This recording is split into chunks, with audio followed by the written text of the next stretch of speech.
बिहार की स्थिति बिल्कुल नीतीश कुमार जी के हाथ से निकल चुकी है। बिल्कुल राष्ट्रीय जनता दल एवं उनके पोषित जो अपराधी हैं उनके द्वारा बिहार को अपराधियों के मुंह में धकेल दिया गया है।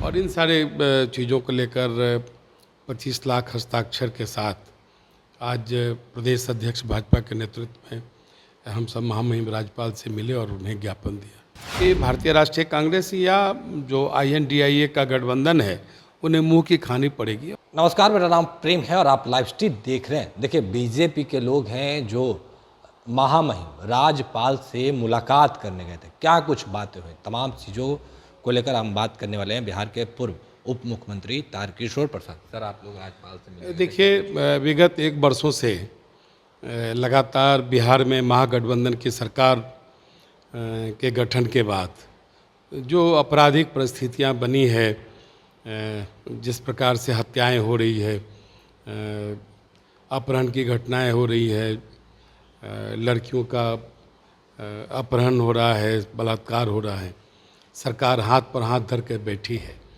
और इतना ही नहीं, जब इन सारे मामले को लेकर जब भारतीय जनता पार्टी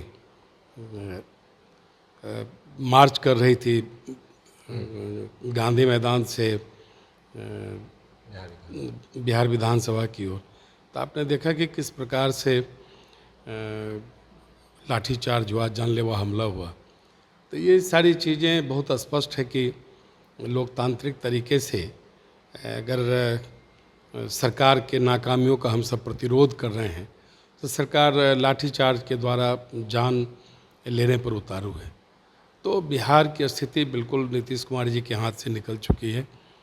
बिल्कुल राष्ट्रीय जनता दल एवं उनके पोषित जो अपराधी हैं उनके द्वारा बिहार को अपराधियों के मुंह में धकेल दिया गया है। और इन सारे चीज़ों को लेकर 25 लाख हस्ताक्षर के साथ आज प्रदेश अध्यक्ष भाजपा के नेतृत्व में हम सब महामहिम राज्यपाल से मिले और उन्हें ज्ञापन दिया। आप लोगों ने ज्ञापन दिया, पर जो महागठबंधन के लोग हैं उनका कहना है कि बिहार में नीतीश कुमार के हाथ में कमान है और बिहार में सुशासन की राज है। देखिए, आप तो इलेक्ट्रॉनिक मीडिया से जुड़े हुए लोग हैं, आप लगातार देख रहे हैं कि जो परिस्थितियां बिहार में बनी है, जिसकी चर्चा हम सब ने की है, और पूरा बिहार आज अपराध की आग में जल रहा है।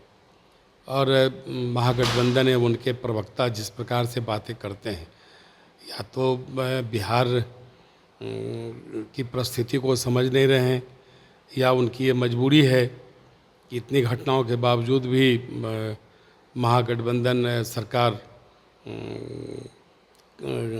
को के किए हुए कार्यों को अच्छा बता रहे हैं। तो एक सारी चीज़ें हैं जो कहीं न कहीं बिहार को अपराधियों के चंगुल में भेजी है। और इसके लिए भारतीय जनता पार्टी सड़क से संसद तक, सड़क से विधानसभा तक इन सारी समस्याओं को लेकर अपनी आवाज़ को बुलंद कर रही है। सर, कहीं ना कहीं एक सवाल उठता है कि नीतीश कुमार जब आप लोगों के साथ आ जाते हैं तो बिहार में मंगल राज हो जाता है, जब RJD के साथ जाते हैं तो जंगल राज। नहीं, देखिए, स्वाभाविक है, संगत का तो असर पड़ता है। संगत से गुण होते हैं, संगत से गुण जात। महागठबंधन की सरकार या जब भी राष्ट्रीय जनता दल के साथ ये सरकार बनाते हैं तो अपराधियों का बोलबाला बढ़ता है, अपराधी सर पर चढ़कर बोलते हैं।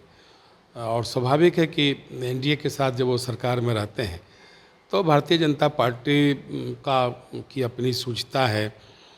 हम सब सुशासन के लिए काम करते हैं, हम सब मूल्यों के लिए काम करते हैं। तो ये जो बुनियादी फ़र्क है वो स्पष्ट तौर पर दिखता है। क्या NDA के लोग हैं जो इंडिया से डरे हुए हैं, जो इंडिया अलायंस बना है उससे?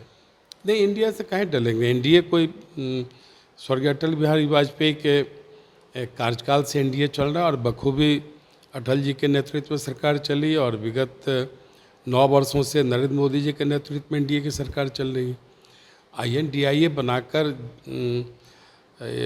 इन्होंने जिस प्रकार से विपक्षी का एक महागठबंधन बनाने का प्रयास किया है श्री नीतीश कुमार जी ने, तो आज तो उन्हें भी नहीं पूछा जा रहा है, वो संयोजक तक उन्हें बनाने के लिए तैयार नहीं है। एनडीए के जितने भी घटक दल हैं, 3-3 बैठकें हो गई, प्रधानमंत्री का कोई चेहरा ये लोग प्रस्तुत नहीं कर पाए। बेंगलोर में तो हद हो गई, नीतीश कुमार जी को कहीं न कहीं हाशिए पर लाकर इन्होंने रख दिया। बेंगलोर के प्रेस कॉन्फ्रेंस में नीतीश जी भाग नहीं लिए, संयोजक की घोषणा नहीं हुई, प्रधानमंत्री के चेहरे के रूप में इन्हें मान्यता भी नहीं मिली। तो इनकी स्थिति तो दिनों दिन राष्ट्रीय जनता दल एवं जिस प्रकार से INDIA का एक तथाकथित गठबंधन इन्होंने तैयार किया है, तो इसके तो पहले शिकार स्वयं श्री नीतीश कुमार जी हो गए।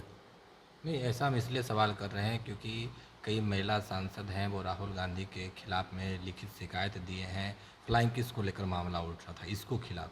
तो क्या जो कांग्रेस के लोग हैं, RJD के लोग हैं, JDU के लोग हैं, वो कह रहे हैं कि इंडिया गठबंधन से डर गए, इसीलिए इन तमाम जो तरकीब है वो अपना रहे हैं। कांग्रेस के प्रदेश अध्यक्ष ने आज नहीं, कहा उनके है द्वारा कि जो फिर से- ओछी श्री राहुल गांधी के द्वारा जो जिस प्रकार के वक्तव्य वो सदन के अंदर देते हैं, जी। वो कितना हास्यास्पद है, और जिस प्रकार से उनकी जो भाव भंगिमा है, विधान संसद में जिस प्रकार से अपनी के बातों को रखते हैं, जिस प्रकार से अपनी भाव भंगिमा के द्वारा कई ऐसी हरकतें करते रहते हैं जो असंसदीय है, तो स्वाभाविक है कि इन सारी चीज़ों पर चर्चा तो होगी ही, चर्चा तो होती है। पर अब कांग्रेस के लोग हैं वो बीजेपी के ऊपर काफ़ी हमलावर हैं इस चीज़ को लेकर कि राहुल गांधी से आप लोग नहीं, डर देखिए गए। भारतीय राष्ट्रीय कांग्रेस की स्थिति कितनी खराब हो चुकी है कि उन्होंने अविश्वास प्रस्ताव लाया था कि हम NDA को घेरेंगे, जी। लेकिन पूरे बहस और में आपने देखा होगा कि भारतीय राष्ट्रीय कांग्रेस खुद बेनकाब हो गई, और स्थिति यहाँ तक आ गई कि बिना मतदान कराए उन्हें सदन से बाहर जाना पड़ा। आखिर किस प्रकार का वो अविश्वास प्रस्ताव लाए थे, जबकि वो स्वयं मतदान का में हिस्सा नहीं लिए। तो इसका अर्थ है कि उनके पास कोई मुद्दा नहीं है। मुद्दा विहीन जब सवाल सदन में आएंगे तो स्वाभाविक है कि भारतीय राष्ट्रीय कांग्रेस या जो INDIA का गठबंधन है उन्हें मुंह की खानी पड़ेगी। और वैसे भी श्री नरेंद्र मोदी जी के नेतृत्व में देश ने जो एक विकसित भारत की ओर बढ़ा है, और भारत के आम लोगों तक जो कल्याणकारी योजनाएं हैं वो पहुंची है, और अंतर्राष्ट्रीय और राष्ट्रीय स्तर पर भारत एक बेहतर अपनी छवि बनाई है। और अंतर्राष्ट्रीय स्तर पर तो भारत एक कद्दावर नेता के नेतृत्व में एक अच्छी छवि बनी है। भारत आज अर्थव्यवस्था के क्षेत्र में भी अब तो मैं कह सकता हूँ कि पहले तो हम 5 की बात करते थे, अब तो प्रधानमंत्री अब तीसरे नंबर पर भारत अर्थव्यवस्था के क्षेत्र में आर्थिक शक्ति के रूप में पूरे वैश्विक स्तर पर उभरा है। पर तो चलिए, ये बिहार के पूर्व उप मुख्यमंत्री तारकिशोर प्रसाद थे, क्या कुछ कर रहे थे, तमाम सवालों के जवाब दिए। बाकी की तमाम खबरों के लिए बने रहे लाइव स्ट्रीट के साथ। धन्यवाद।